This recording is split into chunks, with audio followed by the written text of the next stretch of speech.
Malipayong adlaw ang ipapahanglan. Murag ako nakita mga kaigsuunan niya. Mo nga nalipay. Happy! Happy Sabat mga kaigsuunan. Sabat!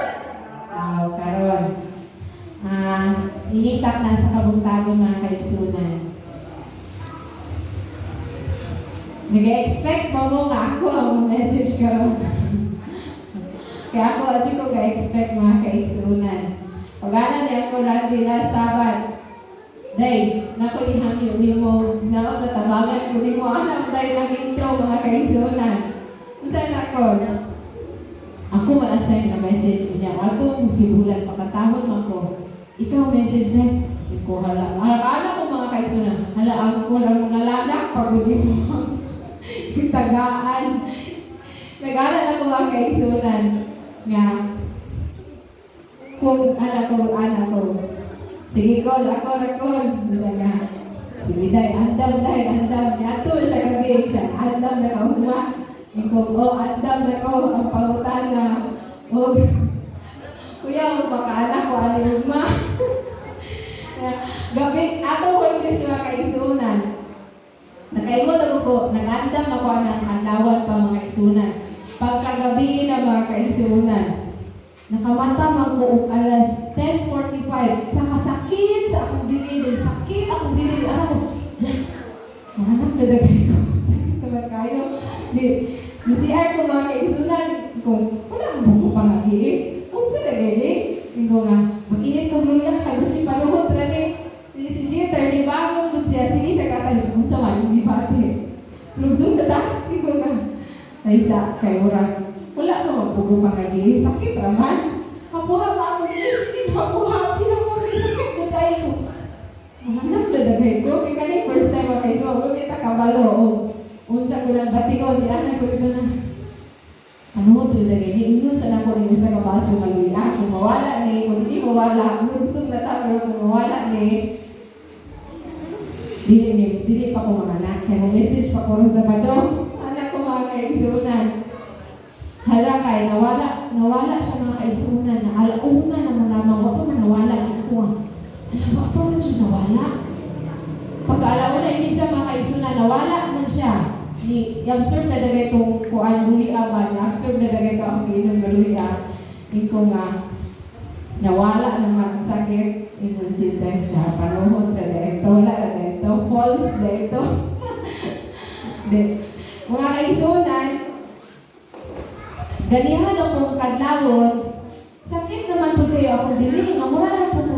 Matod pa na tinibi ko, kung mura ka o ka lang dismenorrhea, mauna na dahi. Mura ka po kong dismenorrhea mga kaigsuunan, sakit mo doon kayo akong dili, meron ako nga. Hala, andun po ko kasi sibulan, kung maalam niya, kuan ka na noong, ako na usad, ang dalawa ko, sama ko ang panganak ko, siya nga. Daghan yung tao dito, katol ni mo, kung diyan sa kayo akong mana mga kaigsuunan. Dako kay siya pagsalig sa mga tao din eh. Pero mga kaigsuunan, nakaanak ko nga, dili pa dyan, nakaampong ko mga kaigsuunan ko, Lord, ako di muwali. Ayaw sa buko pa anak ka, kaya si Jeter mo ako sa sibulan. Ayaw sa buko pa anak ka, umara, Ginoo ka na pagkahumanan akong wali, bahala na mga anak na ko, mga kaigsuunan. Karon mga kaigsuunan, ako jud ang message mga kaigsuunan. Ako nga gianda mga kaigsuunan. Ang title ani mga kaigsuunan na gaingon. 2 basic tips of having peace. Duhara mga kaigsuunan, ubo ra kaayo nga ako nga mensahe ni kabuntagon. 2 basic tips of having peace in our life. Para sa dili pa mga kaigsuunan, ako yung pasalamatan ang atuwa hatag sa ating special song, Brother Ashton Cordero. Gayon liha sa iya makanta mga kaigsuunan niya. Our life is like a game. It's like a puzzle na dili kompleto. It is incomplete. Na ang Ginoo ay maghatag og kompleto sa ato nga kinabuhi mga kaigsuunan. Siya nasayon kung unsa ang ato nga kinahanglan. O diri mga kaigsunan sa ato ang teksto sa John 14:27 ang ato ang key text mga kaigsunan. Nagaingon dira mga kaigsunan, kaninyo ibilin ko ang kalinaw, kaninyo ihatag ko ang akong kalinaw. Hatagan ko kamo niini dili sama sa hinatagan sa kalibutan. Kinahanglan dili magkaguol ang inyong kasing-kasing ni magtayaw. Mag-ampo ta mga kaigsunan. Ginoo nilintak na sa kamuntagan mga tuod kami, spikula sa inyong mga pulong kami nag-ampo Ginoo. Hinaot pa mahal mong balaang espiritu, manaa sa matag-usa namo kakasing-kasing una-una ng mga taknaa, mamalando kami sa inyong mga pulong, labaw sa tanan Ginoo, dili-kiling himong akawa. Daghang salamat Ginoo, ikaw magagamit ka nako. Himong mga pulong Ginoo, manaa sa akong mga kapwa.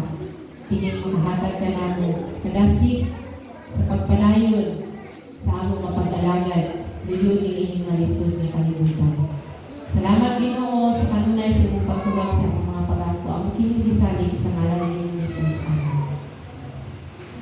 So niingkat na mga kaigsunan ang pangutana naa bagayod kitay kalipay sa kanunay. No? That kind of peace that you experience even in a hard times. That surpasses all understanding and guard your heart and mind. No? Ang tanan mga kaigsunan. Everyone wants to be happy, but we continue to struggle to find a secret to a real happiness. Why? Because we really want is peace, not a happiness.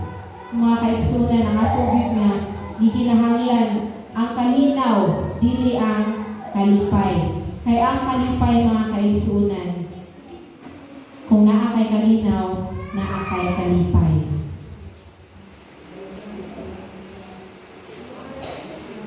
A happiness, it comes and goes.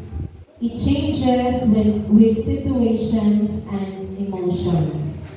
But peace makes us content and happy in all situations. Matuo ba mo mga kaigsunan?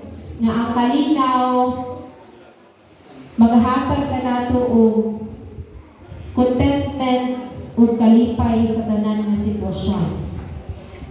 So how do we get this kind of peace? People fail time and time again trying to find it in the material things in this world. Like, wala kay kalipay mga kaigsunan, makita nimo ang kalipay pinaagi sa pagpakikrelasyon, sa mga batan-on, kung ibulagan ka uyab, naguol ka mga kaigsunan, mangita na po ka lain na uyab para malipay ka. Tinood mga kaigsunan, experience na ako. Kung broken-hearted gani ang usa ka batan-on, mangita na siya o lain nga kalingawan para malipay siya nga wala niya nakaguol.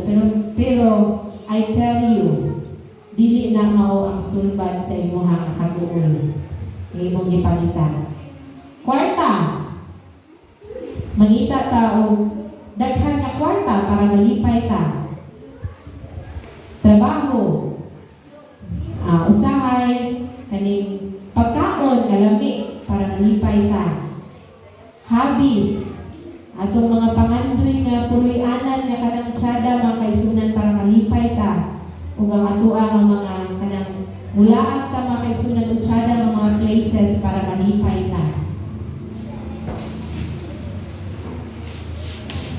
Ingod diri mga kaigsunan, dili nato na makaplagan anak nga mga rason, mga material nga mga butang.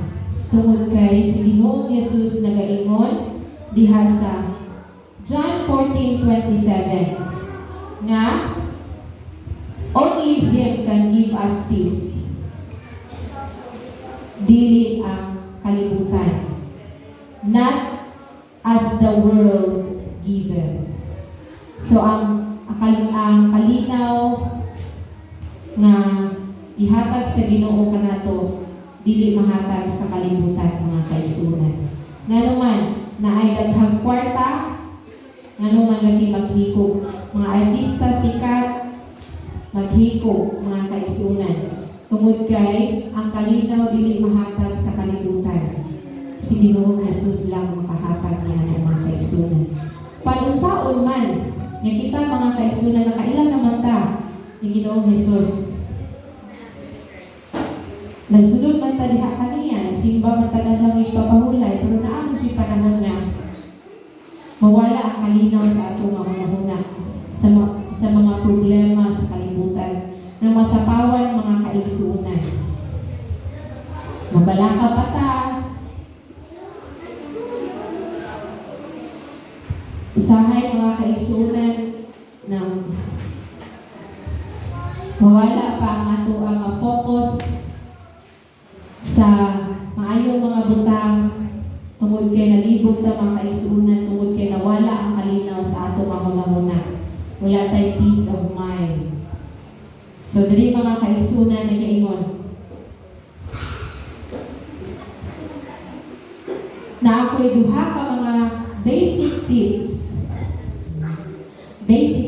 of having peace. O kita nasayod mga kaigsunan nga nakahibalo na kita nasayod na niini, pero usahay wala nato ni kinabuhi. Gaingon dira mga kaigsunan sa ito makita.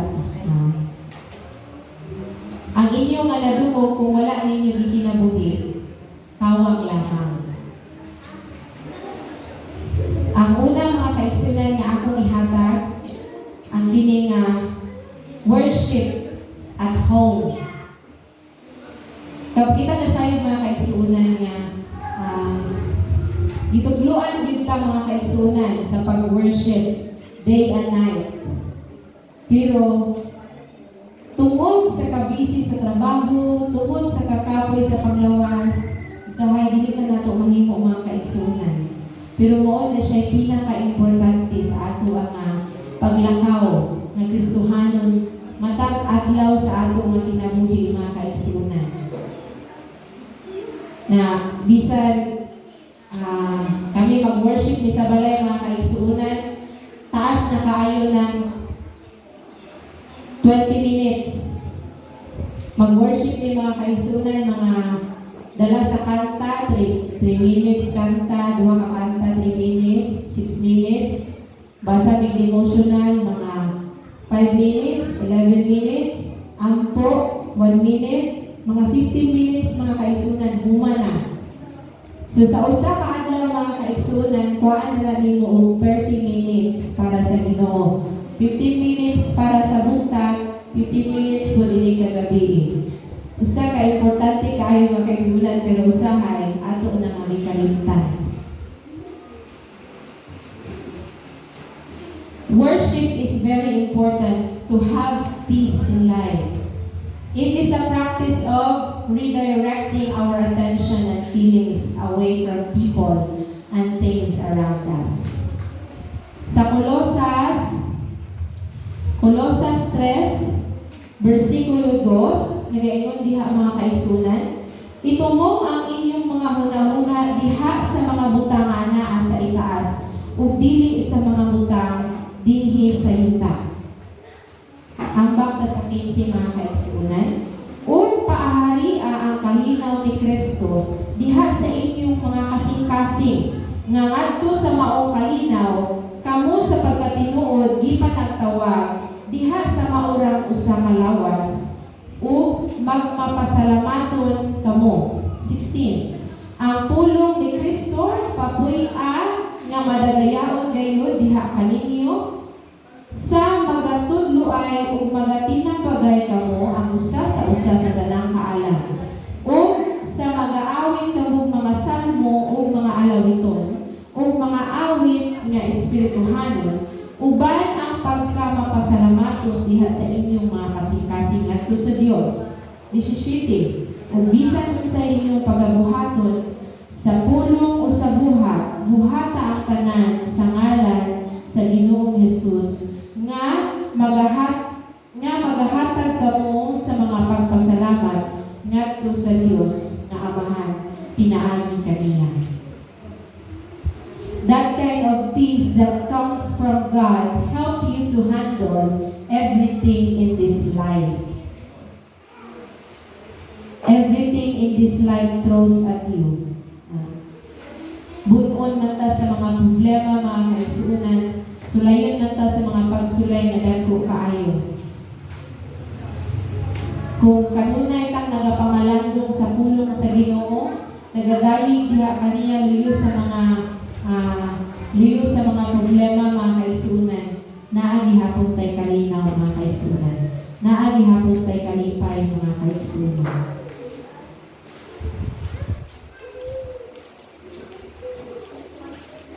God can help you also to be the light of the world. Why? Because when people see how you handle difficult times, difficult situation, they will look at you and think, wow, how do they still have peace in this difficult time that they are in? As God's children, we are called to be the light of the world.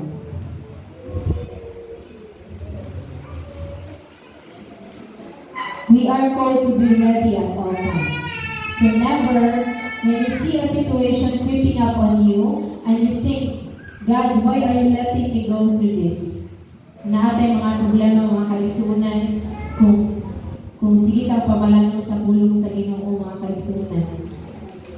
Never na ito nga ma-question ang Ginoo, ngano nga nahitabo niya, because nagayon diya sa Roma 8:28, all things happen for a reason. Mga pagsulay, mga kaisunan sa atong mga kinabuhi na ay mga rason. Trust His promise that He knows exactly what He is doing instead. Matod pa ni Sister Winnie, di na ko malimtan, mga kaisunan, kung naay mga problema, tanawa sa positibo mga pamaagi. Tungod kay, nga na nakita na, nasulti na ni Winnie, mga kaisunan, tungod kay naa siya kalinaw siya mga na. Bisan, gidugmukan siya dako kayo sa kakalimutan na pagsulay, pero mga kaisunan, ako nakita ni Sister Winnie, nagpapadayon sa pagkalagad si Ginoo. Usa kada ko nga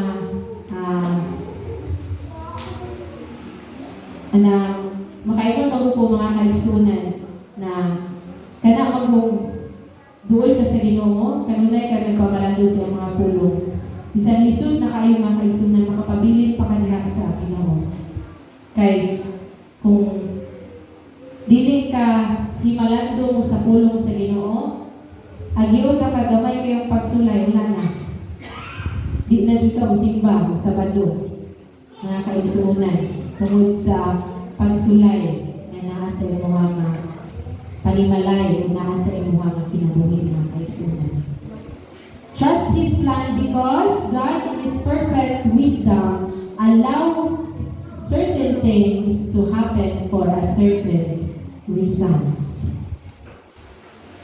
Happy na tahuman, mga kaisunan.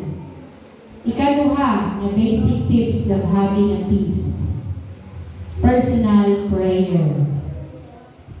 Personal prayer, mga kaisunan. Kada bitaw,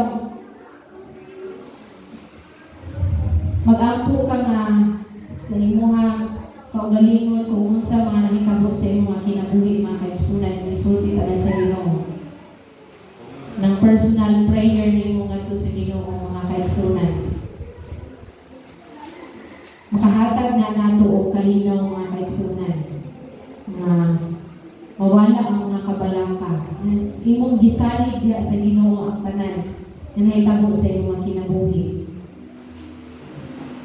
Sa Philippians 4 verse 6 to 7, atong basahon, mga kaisunan. Filipos 4:6 rest of shipping. Nagaingon. Ayaw ka mo pagkabalaka mahitungod sa bisan unsang utang. Hinunua sa tanang utang, ipahibalo ninyo sa Diyos sa inyong mga hangyo, pinaagi sa pag-ampo, o sa pagpangamuyo, uban sa pagpasalamat. Ug ang kalinaw sa Diyos, nga lapaw sa tanang pagpanabot, magabantay sa inyong mga kasing-kasing, o sa inyong mga hunahuna, diha kang Kristo Jesus. Na? Unsa ka na kung mapagpahinumdum na itong mga kaisunan? Di ta magakabalaka sa tanan ng mga butang. Ako bitaw mga kaisunan, nagkabalaka ko kay ningon naman ay kanang ningon naman si Chita dito na undang na trabaho kay mga anak na naman tay bata niya. Ikaw na ako paatmon dito sa loob, inaalam ako mga kaisunan. Kung Ginoo ako lagod isalig diha nimo ang tanan. Kung imo ba kung paundahan mo trabaho o kung dili. Wala, ang pagkaroon mga kaisunan, wala pa ko nakadesisyon tungkol kay naghulat pa ko kung unsa ang tubag sa Ginoo. Ana ko mga kaisunan. Ako rin isalig diha nimo tanan Ginoo kay kung basiko ka balaka unsa ang ugma, unsa ang akong iguan niya, wala akong trabaho yan. Ay, hatag nagkalibog sa kunahona. Ginoo ako na isalig nimo na mga kaisunan. Ingon dira kung unsa ang atong mga hangyo na mga tanang butang ipahibalo ninyo sa Dios. Ang inyong mga hangyo pinaagi sa pag-ampo ug sa pagpamamuyo uban sa pagpasalamat. Mga kaisunan, bisan unsa pa ang mahitabo sa atong kinabuhi, atong kinakong pasalamatan ang Ginoo. Munang mga kaisunan, kanang hatagan kay kubahin, dili jud ko maka ingon mga kaisunan nga mo totally dili jud ko mga kaisunan kay dili man si ako lagi akong balibaran ko na akong balibaran ang mensahe, ang paghatag ng mensahe mga kaisunan ang Ginoo. Kay sa ako lagi akong sa ako ara pod mga kaisunan nga gigamit ako na siya sa Ginoo nga ako po ang pag-desisyon. Nakita tanan mga kaisunan. Kung gibutan ta diha nga posisyon, kung hatagan taan ang mabahin, kanang gahatag nato, kanang gabutang nato diha, gigamit ra pud na sila sa Ginoo. Nga mahimo ta nga naa sa diha. Una mga kaisunan, kitang tanan, mahimo ta nga makabuhat sa buhaton sa Ginoo. Kay ang Ginoo gyud ang tag-iya sa atong ang kinabuhi. Ara ko kaayo siya nga pasalamatan. O ang amiyang kaayo mga kaisunan, dili kabayran. Dili kabayran sa atong mga ikapulo mga kaisunan. Na atong ikapulo nga gihatag dili na mga kaisunan. Kay atuan na nga obligasyon diya sa Ginoo. Ang Ginoo nagapanalangin nato, nagahigugma nato. Na dili masukod ang iyang nagugma dili sa atong mga kinabuhi. When we pray, we leave things to God and He will stand guard over us. The more that we can trust that we're in God's safe hands of God, that we are in the safe hands of God, the more that we are going to be able to experience the peace of God. Having peace of God doesn't mean our problems are going to go away.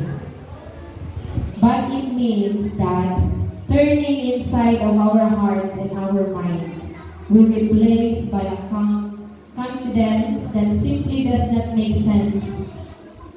Our confidence comes from the fact that our lives and our future are in the loving, capable, and merciful hands of Jesus, who is good and never leave nor forsake us.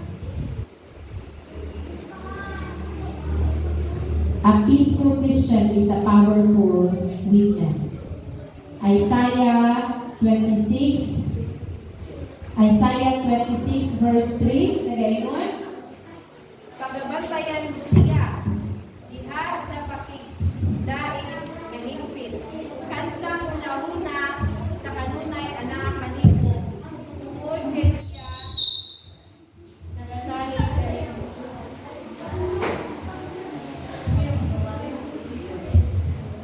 diri mga kaisra poston, pagabantayan mo siya diha sa pakigdaig nga hingpit.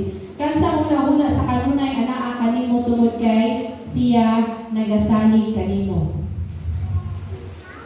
It is a mind focused on trusting the Lord to provide all that is needed in the present, in the future, and for our salvation.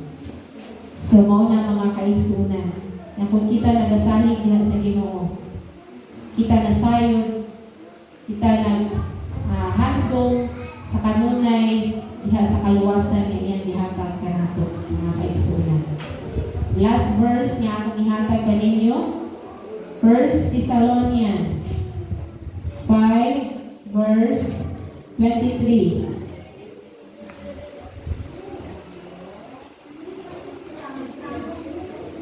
To 24. 1 Thessalonians 5:23 to 24. Ang Diyos sa kalinaw, magabalaan unta sa inyong tibuok nga pagkatao, ug ang inyong bukos nga espiritu, kalag ug lawas, pagabatayan unta, kinidili masalawayon ig-abot sa atong Ginoong Hesukristo. Kasaligan siya nga nagatawag kaninyo, ug kini iya gayud nga pagatumano. Manang mga kaigsunan,